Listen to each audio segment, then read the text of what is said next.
जी नमस्कार। आज मैं ये वीडियो आप लोग के लिए बहुत ही स्पेशल लाया हूँ और ये आपके लिए बहुत ही महत्वपूर्ण यूजफुल वीडियो होगा। यूट्यूब का ये वीडियो आपके लिए सबसे वीवीआई होगी, आपके जानकारी के लिए, क्योंकि जो हम लोग दैनिक दिनचर्या में जो समय, घंटा, मिनट, सेकेंड, दिन, सप्ताह, माह, वर्ष, ये सभी होते हैं और इसकी शुरुआत कैसे और कहाँ से हुई, मैं इसके विषय में आज आप लोग के बीच में आया। तो ये वीडियो आपके लिए प्लस पॉइंट है। आप शुरू तक अंत तक ये वीडियो को आप देखिएगा, पूरे आई क्लियर कर देंगे कि कब से समय की शुरुआत हुई, कब से दिन बना, सप्ताह कब प्रारंभ हुई और महीना और वर्ष, इन सब को शुरुआत किस सभ्यता के द्वारा और कैसे हुई। ठीक है ना। तो कहते हैं सबसे पहले हम समय आप लोग को बता रहे हैं। जैसे हम लोग समय, आज के दौर में समय बहुत बड़ी महत्वपूर्ण है। सभी के जीवन में समय इतनी महत्वपूर्ण है कि आप अनुभव नहीं कर सकते। अभी आपके एज है, समय है कि आप फॉर्म भर सकते हैं, नौकरी लेने लायक पूर्ण रूप से है, सक्षम है तैयारी करने में। लेकिन कुछ लोग ऐसे हैं जिन नौकरी में फॉर्म गिराने लायक, तो उसके अब एज नहीं बचा, अब बेचारा क्या करेगा। तो बहुत लोग ऐसे हैं और जिनके पास समय है तो वो इसकी वैल्यू नहीं देते। आज तैयारी करने का समय है तो हम लोग समय बर्बाद कर रहे हैं। तो चलिए हम समय की शुरुआत कैसे होती ये हम आप लोग देख रहे हैं। समय की जो शुरुआत मेसोपोटामिया की सभ्यता, देखिए विश्व की बहुत प्राचीन सभ्यता हमारे इस भारत की भी है। भारत की सबसे प्राचीन सभ्यता सिंधु सभ्यता रही और सिंधु सभ्यता के संबंध विश्व के कई प्राचीन सभ्यताओं से था। अगर आप लोग सिंधु सभ्यता पूरे डिटेल में और वर्ल्ड लेवल पर अगर पढ़िएगा, अध्ययन कीजिएगा, तो आपको पता चलेगा कि सिंधु सभ्यता का जो संबंध था वो मेसोपोटामिया, चीन की सभ्यता, मिस्र की सभ्यता, यूनान की सभ्यता, रोम की सभ्यता, सारे उस समय जुड़े हुए थे। तो मेसोपोटामिया सबसे प्राचीन सभ्यता इतिहास में माना जाता है। वर्ल्ड हिस्ट्री में प्राचीन हिस्ट्री जब आप पढ़िएगा विश्व इतिहास में, तो प्राचीन इतिहास में सबसे पहले आपको मेसोपोटामिया की सभ्यता पढ़नी पड़ेगी। तो मेसोपोटामिया की सभ्यता में ही एक शहर था जिसे सुमेर कहते हैं।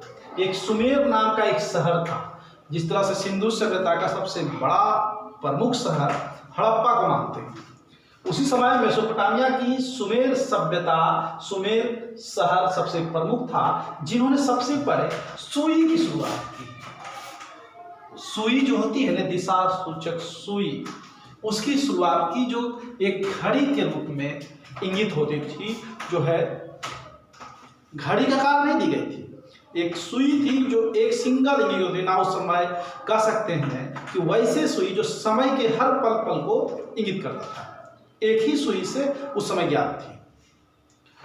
तो सबसे पहले घड़ी की जो सुई होती है वो सबसे पहले सुमेर की सभ्यता ने आविष्कार किया। इसमें 60 सेकेंड जब होता था तब 1 मिनट और 60 मिनट बराबर 1 घंटा।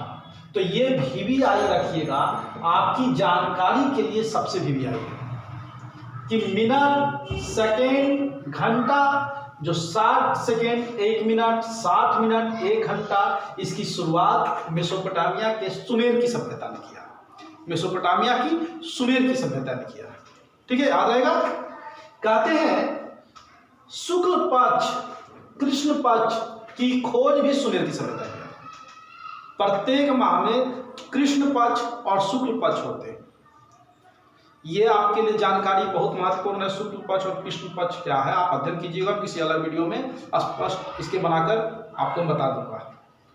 तो इसकी शुरुआत भी हमारे सुमेर की सभ्यता, लगता है इंडियन है, भारतीय लगती है, लेकिन हमारे बहुत पहले यानी सुमेर की सभ्यता ने प्रारंभ किया था। ग्रहों और नक्षत्रों की भी खोज हमारे मेसोपोटामिया की सभ्यता ने की थी। जो ग्रह होते हैं उसके ग्रह और जो है नक्षत्रों की खोज होते हैं उसके मेसोपोटामिया की सभ्यता ने की थी। कहते हैं इसी के खोज के कारण रोम की सभ्यता, रोम जो आज हम लोग वर्तमान में इटली कहते हैं, इसको हम लोग इटली नाम देते हैं। इटली की राजधानी रोम है। पहले रोमन सभ्यता कहते थे, रोम की सभ्यता कहा जाता था। तो इसी रोम की सभ्यता ने जब मेसोपोटामिया की खोज जो ग्रहों किया तो इसने दिन का नाम दिया। सोम, मंगल, बुध, गुरु जो है, शुक्र, शनि, रवि, इन दिनों के नाम, इन नक्षत्रों के नामों पर रोमन सभ्यता ने रखा। तो समय की खोज, कृष्ण और शुक्ल पक्ष की खोज, ग्रह की खोज, ये सारे मेसोपोटामिया ने किया था। सुई की खोज मेसोपोटामिया ने किया था। जबकि रोम की सभ्यता ने 7 दिनों का खोज कर उसके उन ग्रहों के नाम पर रखने का काम किया। साथ ही साथ रोमन कैलेंडर, प्रारंभिक रूप से रोमन कैलेंडर था। भारत में जिस तरह से संवत कैलेंडर चलती है, संवत जो कैलेंडर चलता है हमारे विक्रम संवत के आधार पर विक्रमादित्य ने प्रारंभ किया था, उसी तरह विश्व में रोमन कैलेंडर चलती है। यही रोमन सभ्यता के द्वारा दिया हुआ। यही रोमन कैलेंडर में पहले मात्र 10 माह होते थे, 10 माह होते थे। बाद में 713 ईस्वी में जनवरी और फरवरी भी जोड़ दिया, यानी जनवरी, फरवरी, मार्च, अप्रैल, मई, जून, जुलाई, अगस्त, सितंबर, अक्टूबर, नवंबर और दिसंबर, ये 12 माह का जो माह का दिन है उसकी देन हमारी रोमन सभ्यता यानी रोम की है, जो आज वर्तमान में इटली को करते हैं।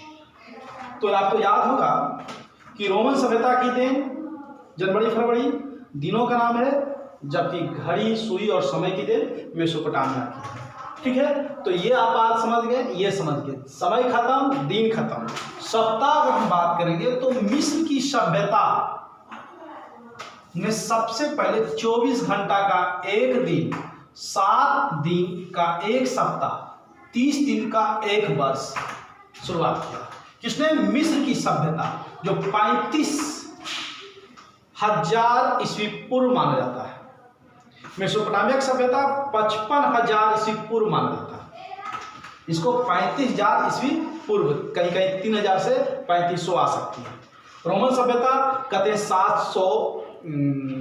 700 से कह सकते हैं 750 ईस्वी पूर्व तक, मतलब 750 से 700 ईस्वी पूर्व तक, क्योंकि बीसी है इसलिए 750 से 700 ईस्वी पूर्व तक आती है इसकी सभ्यता, यानी प्राचीन जो प्रारंभिक होती है। लेकिन सबसे पहले मेसोपोटामिया की सभ्यता, इन्होंने ये यानी दिन, सप्ताह और वर्ष यानी 30 दिन बराबर एक वर्ष की शुरुआत किया मिस्र की सभ्यता।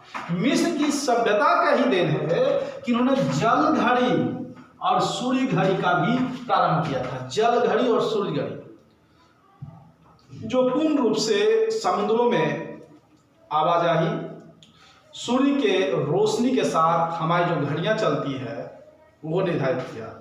जो हमारे आज के दौर में जो घड़ियां हैं जो हम घरों में इस्तेमाल करते हैं, यान क्षेत्रों में कहीं कहीं टावर होती है, वहाँ टावर पर भी जो घड़ियां लगाई जाती है उसी सूर्य की रोशनी के आधार पर वो भी चलती है। तो ये मिस्र की सभ्यता ने सूर्य घड़ी को भी प्रारंभ किया था। चीन की सभ्यता, ये चीन की सभ्यता जो है कहते हैं यह भी 3000 ईस्वी पूर्व माना जाता है। 3000 से 2500 ईस्वी पूर्व चीन की सभ्यता मानी जाती है। ईस्वी पूर्व यानी सिंधु सभ्यता के समय, इसके लिए आप स्पेशल क्लास जब कीजिएगा वर्ल्ड हिस्ट्री में, प्राचीन में, तो चीन की सभ्यता में पता चलेगा कि राजा खुफू नाम का जो था, जिसे मंगोलों के बार बार आक्रमण के कारण जो चीन की दीवार बनाया था और 6 फीट मोटा था। ठीक है ना, 6 फीट मोटा एक बहुत लंबी दीवार खड़ा किया था, जिसको आज भी हम लोग चंद्रमा से अगर देख सकते हैं तो चीन की दीवार हमें दिखता है।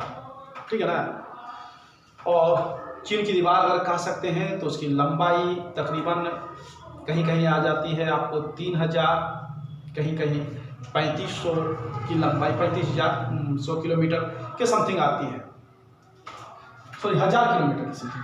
अब यह है कहते हैं 365.25 दिन बराबर एक वर्ष चालू जो किया था वही चीन की सभ्यता ने किया था। अपने वर्ष को ये इन्होंने सुधार किया और ये कॉमन चीज को लिया, प्रत्येक दिन और घंटे तक को इन्होंने जो है लेकर के एक वर्ष के रूप में बनाया। क्योंकि मिस्र की सभ्यता ने क्या कर दिया, सीधा 30 दिन बराबर 1 वर्ष कर दिया, 30 दिन बराबर 1 वर्ष।